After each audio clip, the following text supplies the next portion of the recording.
J'espère que vous allez bien, j'espère que vous vous portez bien. Encore un autre influenceur algérien qui a été arrêté en France pour des propos extrêmement graves et pour apologie du terrorisme. Samhouni ya jamaat al-khair, à vos amours, à vos souhaits, comme on prend le naya, mais c'est une catastrophe absolue, ça rend malade, cette histoire rend malade. Depuis tout à l'heure, j'ai vu les vidéos, j'étais en train de revoir les vidéos de ce jeune influenceur algérien, âgé à peine de 22 ans à 23 ans, qui s'appelle Mehdi Braï. Mehdi Braï, il était dans une situation irrégulière plutôt, et apparemment il était clandestin, Haraga on est en France, avec son TikTok, mais il a un immense TikTok, il est suivi par plus de 800 000 abonnés. 833 000 abonnés. Vous vous rendez compte? 833 000 abonnés. Il a 4,5 millions de j'aime sur TikTok. 4,5 millions de j'aime, 833 000 abonnés. C'est un jeune de 22 ans, 23 ans qui raconte, qui a fait du buzz, qui fait le buzz sur TikTok en racontant sa vie de Haraga en France. Sa vie de jeune Haraga algérien en France. Alors, ça s'est passé très vite pour Mehdi Braï, qui est extrêmement connu sur TikTok, notamment auprès des jeunes Algériens, très populaire. Le nombre de ses abonnés en témoigne. Tout s'est passé le 13 janvier dernier. La police française a effectué une perquisition au niveau d'un appartement, d'un logement où il était hébergé avec son frère. Je ne sais pas si son frère est en situation régulière, mais apparemment son frère aussi n'a pas de papier. Les deux ont été arrêtés, ils ont été placés en garde à vue. Son frère a été relâché. Et c'est le frère de Mehdi Braï, le célèbre TikToker algérien Mehdi Braï, qui a annoncé à la communauté algérienne sur TikTok le placement en détention. Donc son frère parle de placement en détention. Donc comme son frère ne maîtrise pas visiblement les notions juridiques et judiciaires et qui n'a pas vraiment fait preuve ses propos ne sont pas nuancés. On ne sait pas s'il a été présenté devant un juge et placé sous mandat de dépôt. Les autorités françaises ne se sont pas encore exprimées sur ce sujet. Ou là, il a été placé dans un centre de rétention administratif, étant donné qu'il est en situation irrégulière, en attendant qu'il soit jugé ou expulsé du territoire algérien. Quoi qu'il arrive, il a été arrêté. Son arrestation a été actée par ses proches, par son frère qui s'est exprimé sur TikTok et les réseaux sociaux, et par plusieurs autres TikTokers algériens qui le connaissent ou qui l'ont côtoyé en France et qui le connaissent bien. Alors, je vais vous montrer, c'est une affaire incroyable. Mehdi Braï n'a jamais été politisé. Il n'a jamais parlé politique. Il a fait toute sa carrière, il doit tout son succès et sa gloire, entre guillemets, sur les réseaux, sur TikTok, à des vidéos, des contenus qui parlent de sujets de société, de harga, de religion, de femmes, de société, de souffrance de l'exil, de fléaux sociaux, de drogue. Et comme il vit en France et au Gharba, etc., il est très suivi. Donc, comme il y a une fascination pour le Gharba, pour l'immigration, pour la harga, au sein de la société algérienne, voilà. Le succès de ce TikToker Mehdi Braï, son slogan Mehdi Inta Ouzaharak, Mehdi Inta Ouzaharak, en arabe, c'est-à-dire Mehdi, toi et ta chance.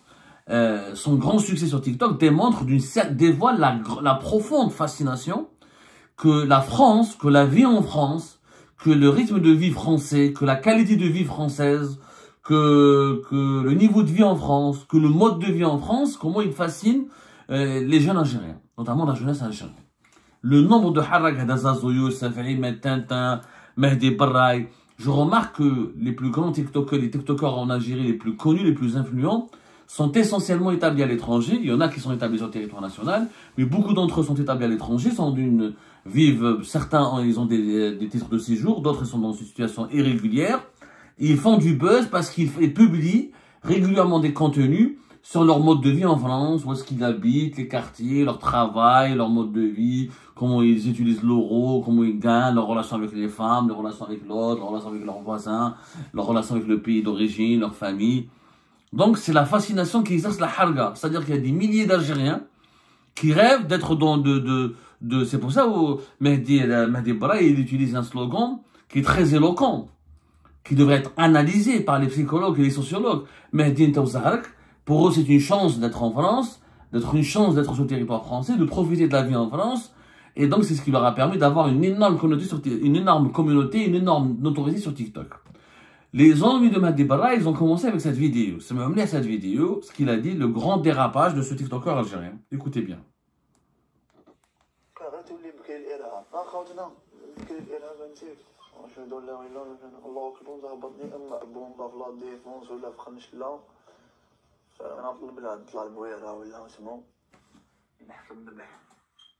كيما هذا مشاكل اللي زاد نحكمك مع يماك باباك يماك الله يرحمه نحكمك مع باباك اذا خاطرك تجبارك روح.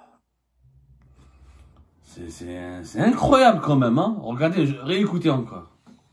تولي بكري الارهاب خوتنا بكري الارهاب نسيت ونشهدوا لا اله الا الله اكبر ضربتني اما بومبا في لا ديفونس ولا في خنشله فنطلب لها تطلع البويره ولا اسمو نحكم ذبح كيما هذا مشاكل اللي زاد نحكمك مع يماك باباك يماك الله يرحمه نحكمك مع باباك اذا خاطرك تجبارك روح. Donc vous voyez bien, il est sur le ton de la plaisanterie, je dis bien sur le ton de la plaisanterie, et sur le plan de l'humour sarcastique, il dit que ce serait bien que le terrorisme revienne, qu'on revive la décennie noire, qu'une bombe éclate à la défense, qu'on commence à égorger des gens. Et là, il cite un autre influenceur apparemment sur TikTok qui s'appelle Mashakil DZ. Et c'est cet influenceur Mashakil DZ qui a pris cet extrait. Il a pris cet extrait de la vidéo de Mehdi Barra, il l'a rediffusé sur TikTok. Je sais pas si c'est pour rigoler ou c'est pour dire voilà, il m'a menacé, je sais pas comment Mashakil DZ l'a pris. Ensuite, c'est d'autres influenceurs algériens ou d'autres activistes algériens qui ont repris, qui ont été choqués par cet extrait, par la teneur des propos, par les appels à la violence, par les appels à la haine. Et ça a été rediffusé largement et massivement à travers les réseaux sociaux. Et ça a été signalé aux autorités françaises et la police française, elle a fait son travail le plus correctement possible. On ne peut rien reprocher aux autorités françaises. Il s'agit d'apologie du terrorisme. Un jeune qui dit « Ah, oh, ça serait bien qu'il y ait une bombe », il le dit avec de l'humour, mais on ne fait pas d'humour avec le terrorisme. C'est extrêmement grave, la décennie noire. Il y a eu des morts, c'est des massacres, c'est du sang qui a coulé, c'est des familles entières qui ont été décimées, c'est des massacres collectifs. C'est une catastrophe absolue ce qui s'est passé avec la décennie noire. Donc on ne peut pas dire que c'est de la rigolade, c'est pas du tout de la rigolade. Alors ça a été signalé aux autorités françaises qui surveillent en ce moment les réseaux sociaux, qui sont très inquiets, comme on le dit de plusieurs jours, par la campagne de terreur qui a été lancée par des agents de déstabilisation proches du régime algérien, et où là qui reproduisent la propagande de haine, la rhétorique guerrière et agressive du régime algérien contre ses opposants, notamment avec ses appels au meurtre et ses appels à commettre des attentats. Donc Mehdi Barra, on ne peut pas le présenter comme étant un proche du régime algérien. Pour être tout à fait sincère avec vous, hein. C'est un jeune inconscient, il est 22 ans, 23 ans, il est apolitique, il déconne, mais voilà, dans ce climat de haine généralisé, c'est terrifiant, il a sombré dans le piège, dans la banalisation des appels à la violence, il a commis une erreur malencontreuse. Malencontreuse. Dire que ce serait bien qu'il y ait une bombe à la défense, c'est extrêmement grave. Donc, pour vous dire, Mehdi Barra, je pense pas que c'est un élément proche du régime algérien. D'abord, ces vidéos ne sont pas du tout politiques. Donc, c'est pas un proche du régime algérien. C'est juste un con. C'est un petit con, parce qu'il il fait pas la différence entre le bien et le mal.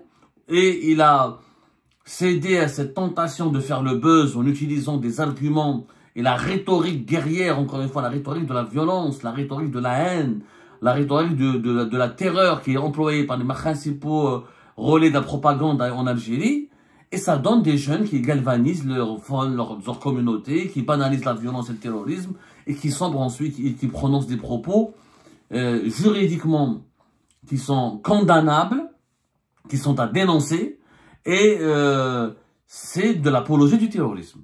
C'est pour ça qu'il a été arrêté, il a été placé en garde à vue. Est-ce qu'il a été placé en détention, comme le dit son frère? Je vous montre la vidéo, je vous fais écouter la vidéo de son frère, qui lui-même parle, sur un ton d'ailleurs aussi grave que son petit frère. Ça c'est le grand frère qui parle, écoutez-le.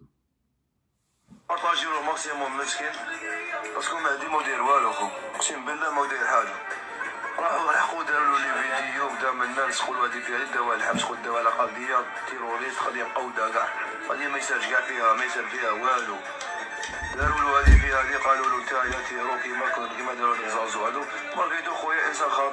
Donc vous voyez bien que son frère affirme que comment il s'appelle, que son frère, que son petit frère Mehdi Berraï a été arrêté, a été placé en détention selon le frère aîné de Mehdi Berraï.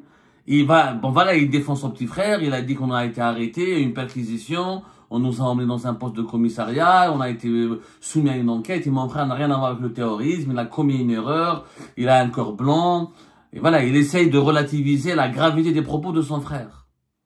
Cette affaire Ejmaa, elle est extraordinaire, pourquoi? Parce qu'elle dévoile le niveau d'inconscience et les manipulations dangereuses que de la propagande officielle des autorités algériennes et de son impact désastreux sur la jeunesse algérienne.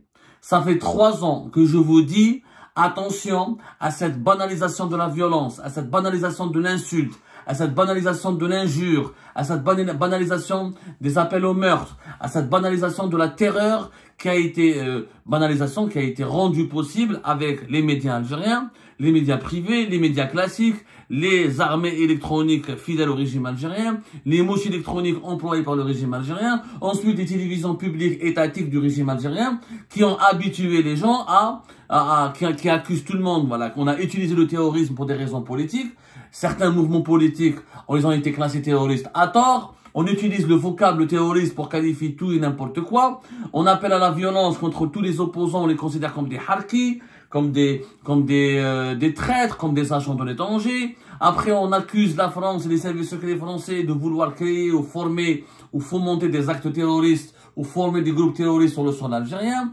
Donc, l'accusation du terrorisme, c'est tellement banalisé, elle a été tellement politisée contre les opposants, les activistes du Hirak et les journalistes indépendants en Algérie, que la jeunesse algérienne a repris à son compte les terminologies ou le vocabulaire médiatique officiel du régime algérien, parce que c'est un vocabulaire qui suscite le buzz, qui s'est enraciné dans les esprits. Quand matin et soir, la télévision étatique, les réseaux sociaux, les télévisions privées, les radios, les journaux classiques, les sites internet et les médias électroniques répètent à longueur de journée, je dis bien répète à longueur de journée, que l'Algérie est menacée par le terrorisme, que nous avons des terroristes, que les Kabyles du MAC sont des terroristes, que les militants du Rachet sont des terroristes, que la France veut relancer le terrorisme en Algérie, que les opposants c'est des traîtres, c'est des harkis, c'est des agents du Maroc, d'Israël, de la France, que l'Algérie est menacée, que nous sommes menacés par une guerre, que nous vivons dans un climat de guerre, que les Émirats, Israël et le Maroc et la France veulent diviser l'Algérie, faire la guerre à l'Algérie.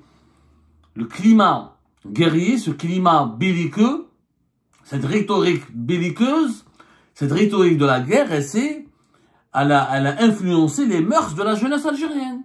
Au point où une des jeunes qui Mehdi Berraï, qui est apolitique, mais comme il est branché sur les réseaux sociaux, comme il vit sur les réseaux sociaux, comme il passe son quotidien sur les réseaux sociaux, comme il a une deuxième vie carrément sur les réseaux sociaux, avec une grande communauté de plus de 800 000 abonnés, il reprend inconsciemment, je dirais même consciemment, mais il reprend consciemment, mais il ne se rend pas compte de l'influence malsaine de ces mensonges, de ces fake news, de cette désinformation, de cette rhétorique dangereuse, de ces arguments, de cette agressivité cybernétique, de cette agressivité virtuelle extrêmement dangereuse.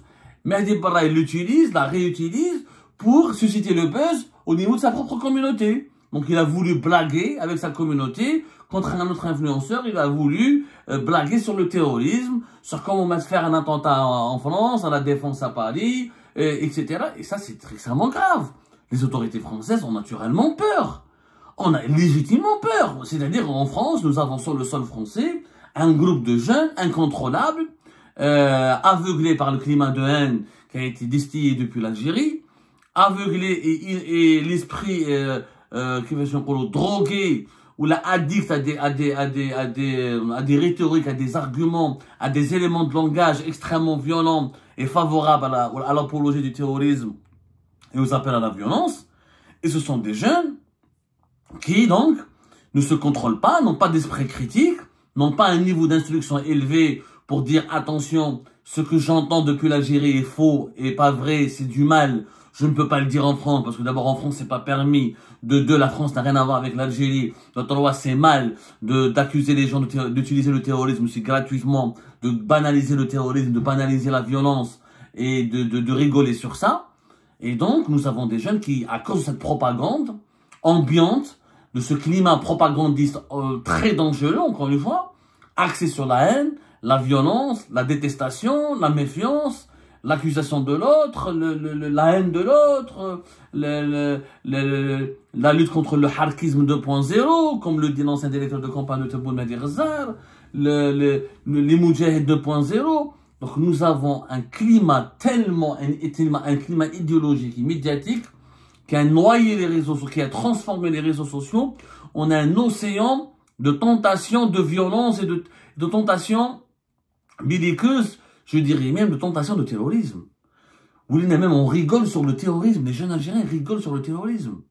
Je rappelle que la majorité écrasante, que nous avons une spécificité sur TikTok, qu'en Algérie, les utilisateurs de TikTok, c'est pratiquement 4 millions de personnes, 3 700 000 et quelques, que 56% des utilisateurs de TikTok sont âgés entre 18 et 24 ans en Algérie, 32% sont âgés entre 25 et 34%, donc c'est la majorité sont très jeunes, notamment les 18-24 ans, beaucoup même sont des adolescents, et donc ils consomment ces contenus viraux, sans aucune expérience rationnelle, sans aucun esprit critique, sans aucune prudence. Ils prennent pour argent comptant ce qu'ils entendent, ce qu'ils entendent, ce qu'ils voient passer ou voient défiler dans sur leurs écrans, notamment en termes de propagande, d'appel à la haine, encore une fois, de diabolisation de l'autre. La diabolisation de l'opposant, la diabolisation de l'étranger, la diabolisation de la France, parce que Mehdi Bourra, il a bien dit, attentat à la défense en France. Ouais, je gagne attentat à la défense. Il a dit ensuite Khech là. Mais il a parlé de la défense d'abord à Paris. Pourquoi? Parce que pendant des semaines, il y avait d'autres influenceurs, qui m'a Zazou Youssef, qui m'a Ahmed Tintin, qui m'a Adami Boilem, qui menaçaient d'orchestrer des actes de violence, d'agresser, de passer à la violence, de prendre des armes, de commettre des attentats sur le sol français. Donc cette rhétorique qui s'est généralisée sur TikTok a aveuglé, ou là a piégé, a pris au piège Hada Mehdi Berraï. Aujourd'hui maintenant il se retrouve en état d'arrestation, il est dans de sales draps, la France pourrait l'expulser, elle pourrait le mettre en prison comme le dit son frère, elle pourrait l'incarcérer, et sa jeunesse qui est gâchée. Alors qu'au fond, peut-être qu'il n'est pas mauvais, peut-être qu'il a tout juste été con, peut-être qu'il a juste déconné, mais on ne déconne pas comme ça. Il y a une absence de valeur, une absence de civisme, une absence de conscience critique, d'esprit critique, une absence de culture chez nos jeunes qui est effrayante. Alors je pense que les autorités algériennes devraient interdire TikTok. Je pense que franchement, il faut arrêter TikTok en Algérie. C'est une catastrophe. C'est une décharge d'idées de haine, de violence, de rejet de l'autre, de fanatisme, de détestation, de mépris, d'humiliation. Il n'y a rien de positif. Les contenus algériens sur TikTok, à 95%, sont dominés par les ragots, par les problèmes, par la violence, par les propos diffamatoires, par les injures, l'invective, les atteintes à l'honneur. Il n'y a rien de grandiose, de noble qui sort du TikTok algérien. Je le dis en toute honnêteté. Bien sûr, il y a quelques individualités qui font des exceptions et qui créent des contenus de qualité, qui essaient de faire découvrir l'Algérie, sa culture, qui essaient d'élever le niveau, de proposer des idées, de proposer des solutions aux problèmes du pays, de raconter, de parler de l'art, de l'histoire.